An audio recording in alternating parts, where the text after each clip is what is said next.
Good day everyone, I am Shaira Tisaga and welcome to our video lesson in writing in the discipline. In this video, we will focus on some of the most common problems in English writing, particularly those that often appear in academic and professional texts. This includes faulty parallelism, faulty coordination, capitalization, and punctuation. So by the end of this video, you should be able to define faulty parallelism and correct unbalanced sentence structures, identify fault coordination, and revise sentences using proper subordination, use punctuation marks to correctly to clarify meaning, apply capitalization rules accurately in formal writing, and produce grammatically correct and mechanically sound sentences. So this lecture focuses on common sentence structure and mechanics errors in English, specifically faulty parallelism, faulty coordination, punctuation, and capitalization. These topics are essential in improving clarity, coherence, and correctness in both academic and professional writing. The lesson helps learners recognize grammatical inconsistencies, improper sentence connections, and mechanical errors that may affect meaning and readability. So let's go. An error in which two or more parts of a sentence are parallel in meaning, but not parallel in form. It means in writing parallelism means close resemblance or similarity that is one or two more ideas in a sentence are related and serve a similar purpose. So they are placed in the same parts, similarly put together for realism aids. Of a sentence and emphasizes the relationship of the ideas and the parallel elements regularly appear and this or a series and compound structures. So faulty parallelism happens when parts of a sentence have the same idea but are not written in the same form. The meaning is the same but the grammar is different. So the cadet's dream is to become a ship captain, to buy his own car, and establishing a business of his own. So here is the parallel. The cadet's dream is to become a ship captain, to buy his own car, and to establish his own. So the first two phrases, to become and to buy, are infinitive phrases, while the last phrase, establishing a business, is a gerundial phrase. So this sentence is faulty. To become, infinitive. To buy, infinitive. Establishing, gerund. So nag-end siya, or the word establishing end with the ing form. An infinitive phrase starts with to plus verb and is used to show an action or a purpose. To become, to buy, to establish. Ang infinitive phrase starts with to plus verb and the parallel to the or has a to plus verb. Let's go for faulty coordination. So faulty coordination occurs when two or more ideas are not equal value and when these ideas are connected by a coordinating conjunction. So coordination uses a coordinating conjunction like and of equal grammatical status. That means they must be words or phrases of the same type. For example, So if they are not equal, the sentence becomes confusing or grammatically incorrect. That is called faulty coordination. So for example, the captain kept on sailing and the weather was fine. So, two independent clauses. It is logically faulty because the reader doesn't know why the weather matters. So, to fix it, use a word like because, since, or although to create a logical link. So, the better is the captain kept on sailing because the weather was fine. So now we know the fine weather was the reason for sailing. The second clause is now subordinate or dependent on the first. So using an appositive. So an appositive is a noun or noun phrase that renames another noun right next to it. This is a very it is a way to fix faulty coordination in technical writing because it removes wordiness. Faulty or wordy. My professor is Dr. Reed and she is a famous chemist. So, better or appositive. Dr. Reed, a famous chemist, is my professor. Or groups are linked by N. They must have the same grammatical function. Notice the similarity of words, phrases, and clauses linked by N in the following sentence.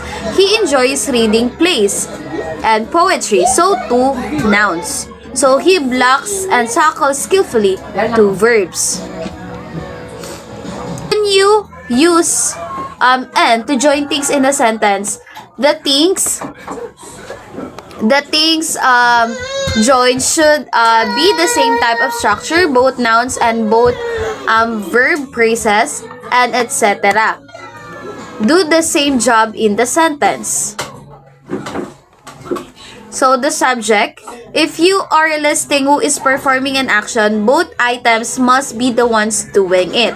So the correct is the manager and the staff sign the document. So, the job here is both are the subject performing the action sign. So this creates a logical link because it tries to join a dependent clause, a group of words that can stand alone, with an independent clause, a full sentence. So, the manager and the staff is the subject or the subject, and the job or both are the subject performing the action, which is sign the document.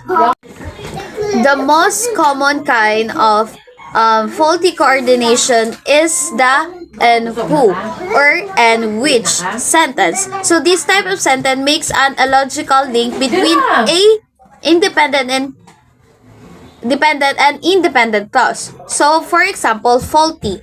My father is a lawyer who has been a judge. My father is a lawyer is an independent clause. It's a complete thought. And who has been a judge is a dependent, which is relative clause. It cannot stand alone as a sentence. So in parallel, my father is a lawyer who has been a judge, or my father who is a lawyer and who has been a judge is retired. Because A and B have different grammatical functions. They have different jobs. They cannot be linked by N. So to make the sentence correct, both parts must do the same job in the sentence. So we need to remove the N. So my father is a lawyer who has been a judge. So why it works? Who has been a judge simply describes the lawyer. You aren't trying to coordinate two equal things. You are just adding a description. And option 2, give both parts the who job. So my parallel. My father, who is a lawyer and was been a judge, is retired.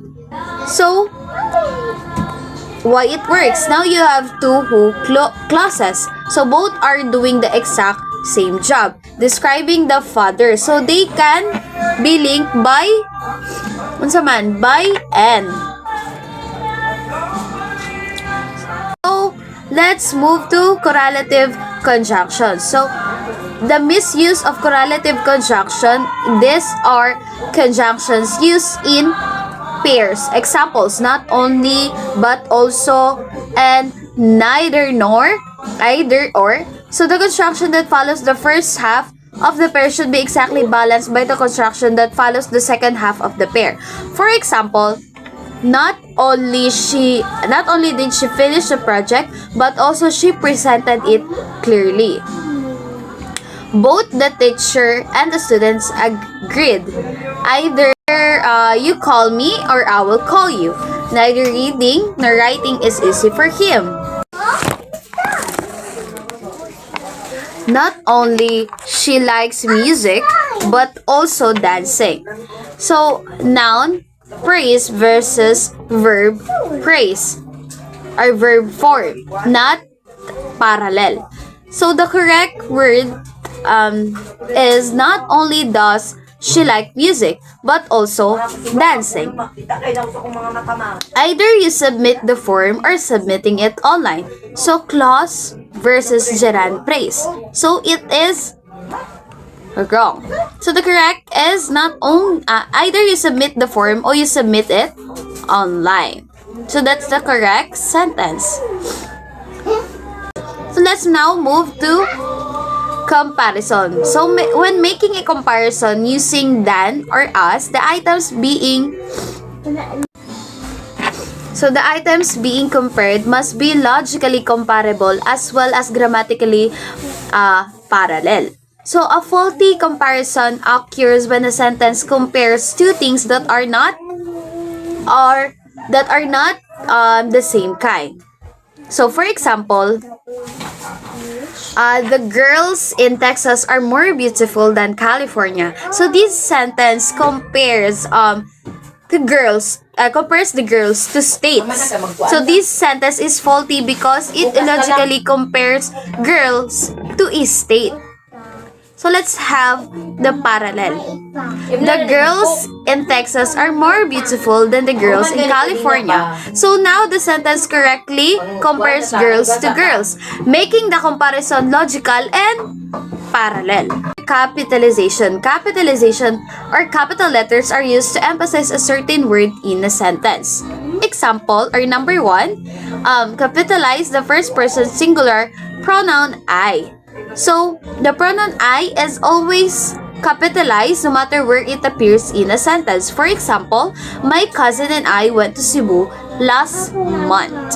So, the word I is capitalized. So, let's go for number 2. Capitalized pronouns referring to God. Pronouns that refer to God as he, him, his, thy, thou, and thine are often capitalized to show reverence and respect, especially in religious writing. So, for example, Jesus loves us. He died on the cross to pay for our sin. Now move to capitalize the first word of every sentence. So, for example, she loves reading books. So, the word she is capitalized because the first word of every complete sentence must begin with a capital letter according to standard English capitalization rules. Number 2, capitalize titles that precede names. So, titles are capitalized when they come before a person's name. So, titles such as doctor, bishop, president, and professor are capitalized only when they directly precede a specific name. So, for example, I saw Dr. Padilla this morning. So, the word doctor is capitalized because So, the word doctor is capitalized, or the person's name is because it's it is directly precede a specific name, which is Dr. Padilla. Another is titles are not capitalized when used alone without a name. So, I saw the doctor this morning. So, the word doctor is not capitalized because it is used generally, not with a specific name. Compare atong sa Dr. Padilla because naa siya specific name or naay word nga Padilla. But here in I saw the doctor this morning, so only a doctor. It doesn't have a specific name. That's why it's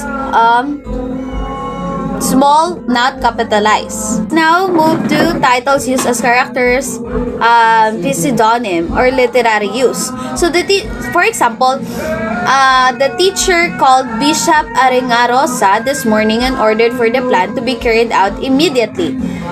So, in literary works, a title may be capitalized when it functions as part of the character's name or pseudonym.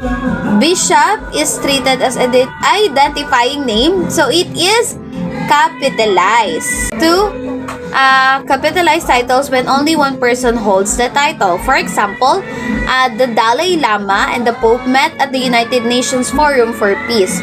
So, titles such as Dalai Lama and Pope are capitalized because only one individual holds each title at a time, making them unique identifiers or making them identifiers.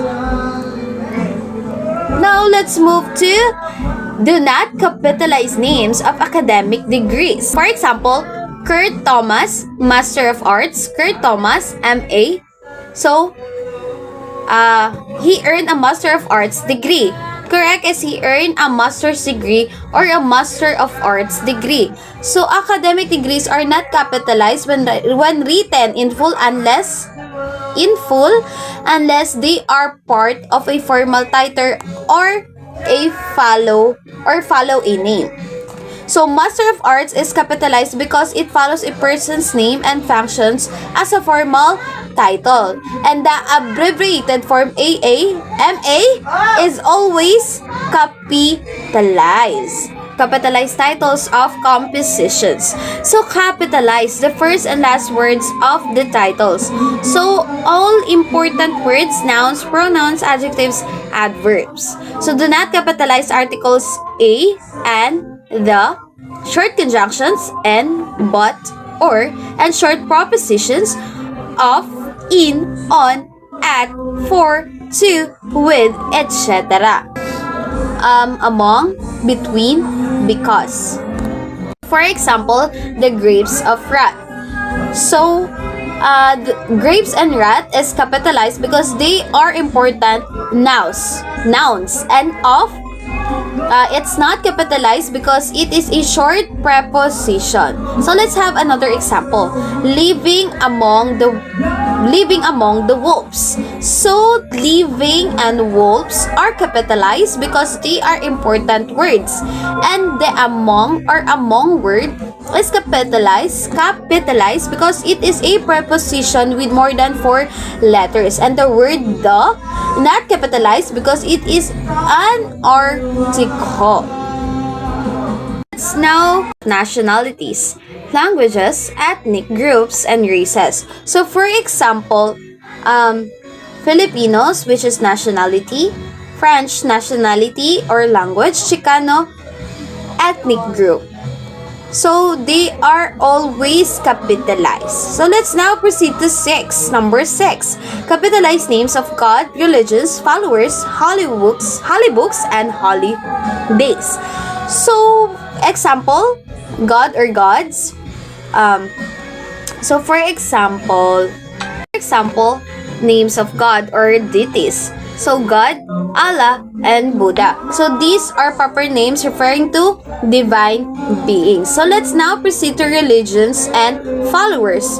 Christianity, Muslim, Islam, Buddhism. So, religions and their followers are capitalized as proper nouns. holy books. Bible, Quran, also spelled as Quran or Quran. So, they are sacred texts or capitalized because they are a specific name. Go for holidays. So, holidays, Easter, Ramadan. So, they are capitalized because they are the names or they are official. So they are the events that happens in our country. Let's now proceed to number 7. Capitalize specific places and geographic areas. So, example, the Middle East, a region, Gulf of Mexico, a body of water, Pearl Harbor, a specific location, and Nagasaki, a city. So, a city. So, the names of a specific places or geographics are a proper nouns and should always capitalize. So, now proceed to number 8. Capitalize specific structures. So names of buildings, bridges, roads, dams, monuments, and parks are proper nouns and should be capitalized. So for example, Malacañang Palace, so official building. Skyway is specific road. Luneta Park, a public park. Golden Bridge, of course, a bridge. And Zeus Canal, a canal. And Bonifacio Monument, a monument. So these are capitalized because they refer to one structure, not just any palace, but palace, bridge, or park. So let's now proceed to punctuation. Punctuation refers to the marks or symbols we use in writing to clarify meaning, separate ideas, and show the structure of sentences. Let's now proceed to end punctuation, the period. So use a period at the end of a statement or declarative sentence or a command or imperative sentence. For example, Lelaine is pretty and sweet. So declarative. Pick up your shoes, imperative. Note the first word should be capitalized. Use a period as a decimal point in numbers. For example, 3.14, 3.50 Philippine peso. So, we proceed to use a period in abbreviation. So, when to use? After personal titles, Mr., Mrs., Miss, Dr., Cap, Prof. So, after company names, go INC. After Latin abbreviation, IE, AG, etc., ABID.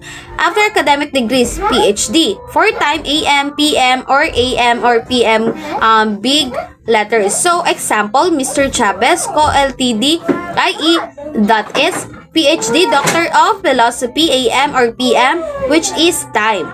So let's now proceed to periods and quotation. If a sentence ends with a direct quotation, place the period inside the quotation mark. For example, the commander said hastily, "Get up and pack your things." So a question mark is a punctuation mark used to indicate a direct question, uncertainty, or a polite request. For example, what is your name? You love me, don't you? Could you help me fix this table? So let's now proceed to series of questions. If there are multiple questions in a row, even in complete sentences, each question ends with a question mark. I sometimes ask myself, why on earth am I here? What's my purpose? How will I attain it? So that's all for our topic for today. I hope you learned something from me. Thank you.